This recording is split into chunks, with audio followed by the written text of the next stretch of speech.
Hello and welcome. My name is Zaid. I'm an ethical hacker, a computer scientist, and I'll be your instructor in this course. In this course, I'm going to teach you website hacking and penetration testing. So we're going to start from scratch, and by the end of the course, you'll be at a high intermediate level, being able to launch attacks exactly the same way that black hat hackers would do.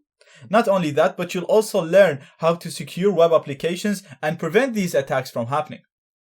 So this course is going to start from scratch. We're going to start with the basics on how to set up your lab, how to set up your computer for penetration testing.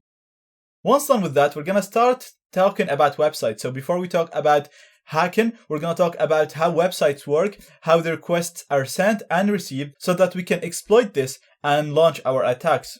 Once we understand how websites work, we're going to move into our first section of penetration testing, which is going to be information gathering.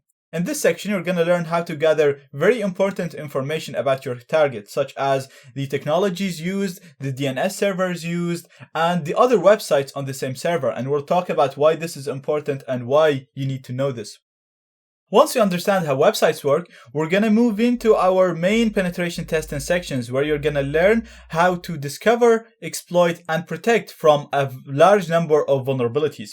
So the course is going to be highly practical without neglecting the theory part. We're going to first talk about why these vulnerabilities happen, how to discover them, how to exploit them, and gain full control over the service, over the website. And at the end, we're going to see how you can secure websites from these attacks and prevent them from happening. So if you're a programmer, you'll know what to avoid so that these vulnerabilities won't happen. Once done with this section, we're going to move into our post-exploitation, where you're going to learn what can you do with the access that you gained in the previous section.